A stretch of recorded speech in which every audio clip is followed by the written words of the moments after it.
I remember when I was in college and my professor gave us he gave us the day off, right? It was a Friday and he gave us the day off so we could focus on our term paper. So it was a 10-page assignment on, I forget what the topic was, but he gave us Friday off. It's springtime, it's beautiful out. I was like, bet we have no class on Friday. So I did a lot of things that weekend. So I did everything, right? I got my cut, I cleaned the car, I cleaned the apartment. I felt like I was super productive, right? I was busy.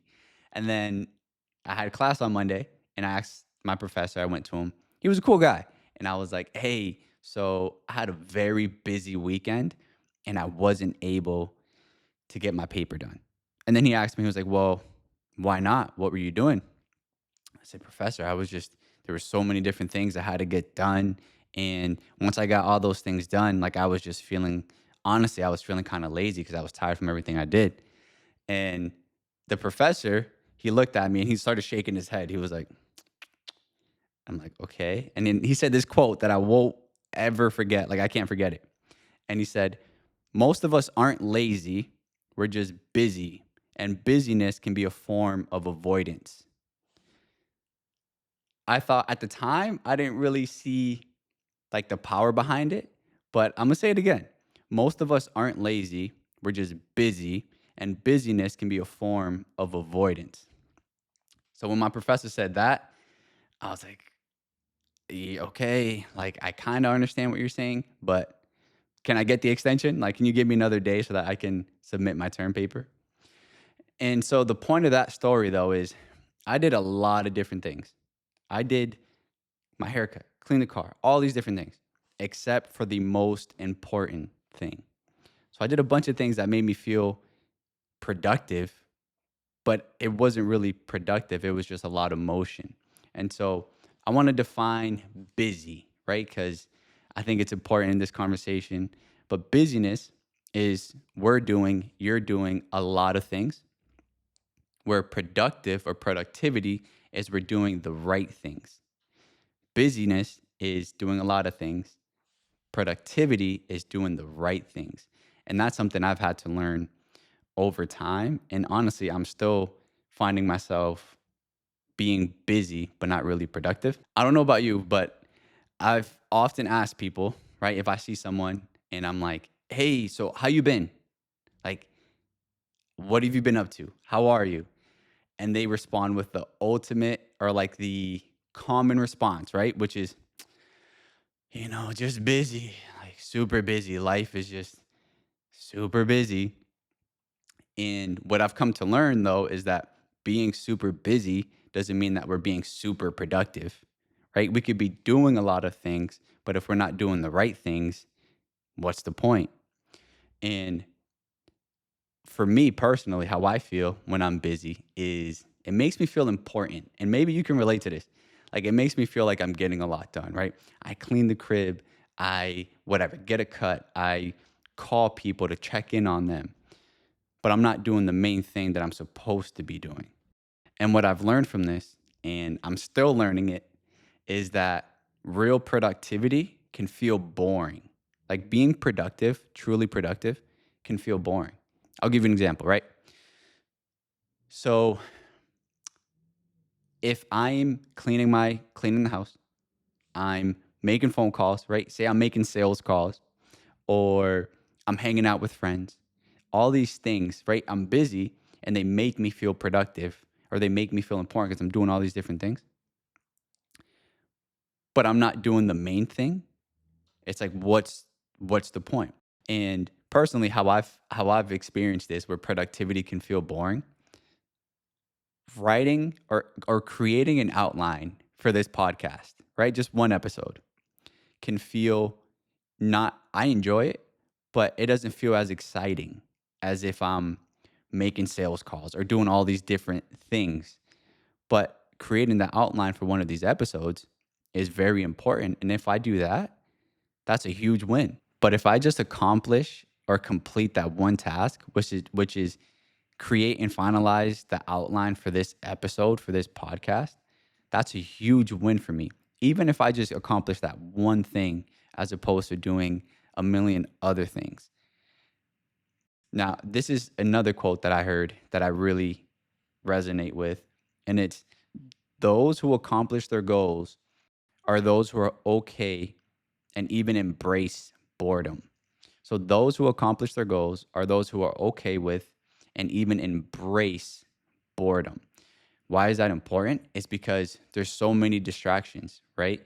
Creating that one outline for the podcast, or doing that one load of laundry, or making that one really difficult call that you really don't want to make, right? We all know or have a customer or customers or friends or family where we have to have that difficult conversation, but we don't have it because one, we're nervous about it. And so instead of doing that, we do a bunch of other things to try to distract ourselves or avoid doing what needs to be done.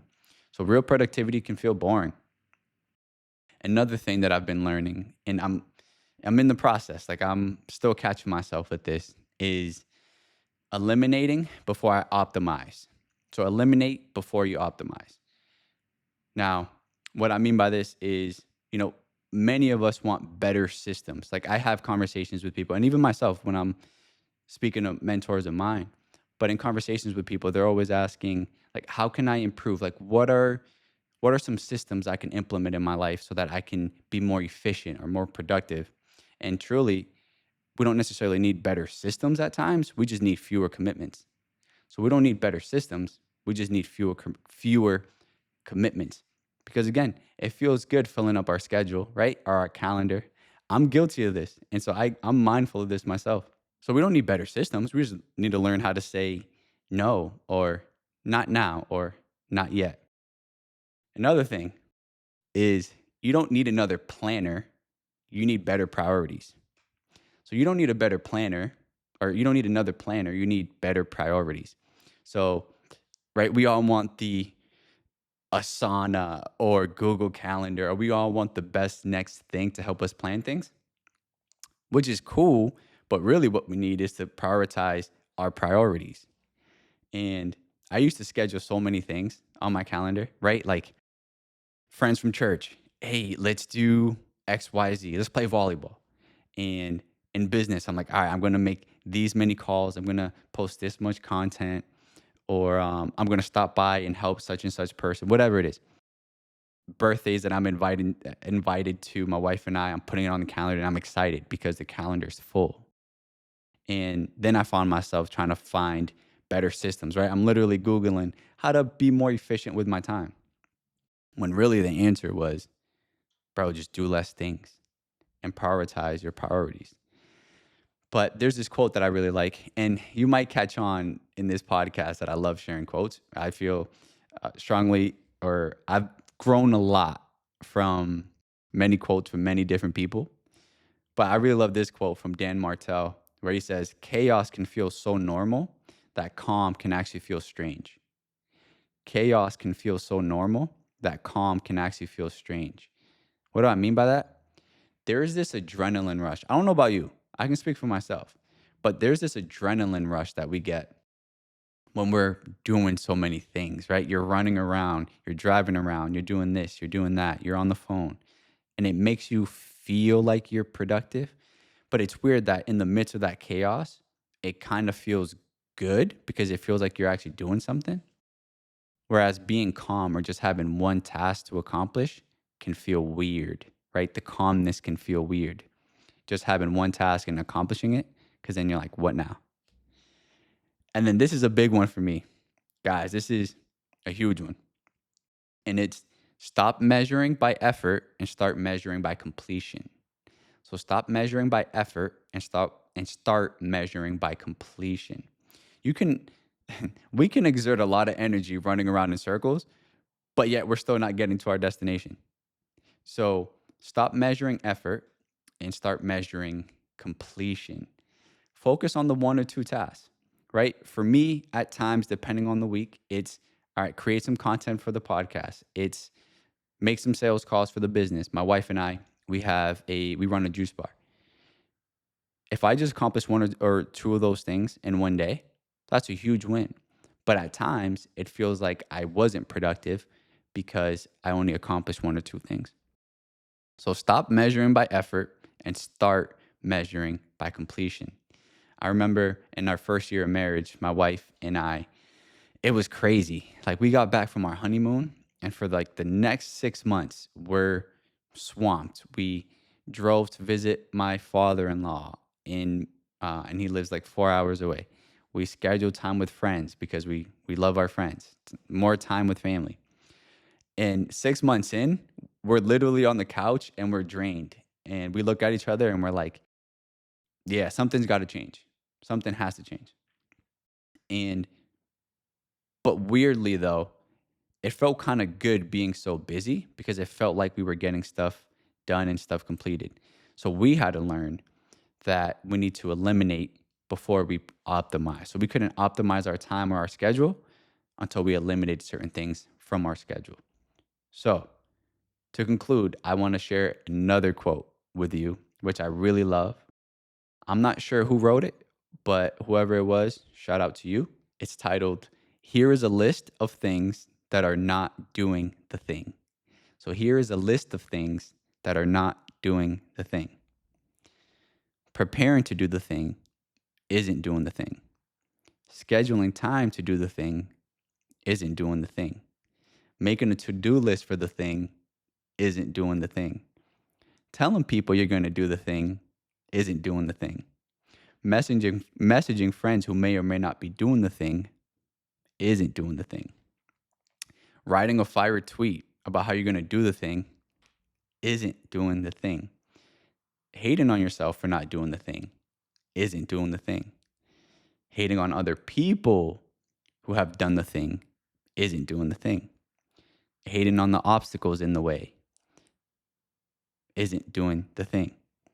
Fantasizing about all the great things you'll receive once you do the thing isn't doing the thing.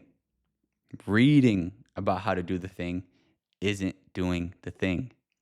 Reading this essay isn't doing the thing, or listening to this podcast. The only thing that is doing the thing is doing the thing. So go do the thing. Thanks for tuning in, and I'll see you in the next episode.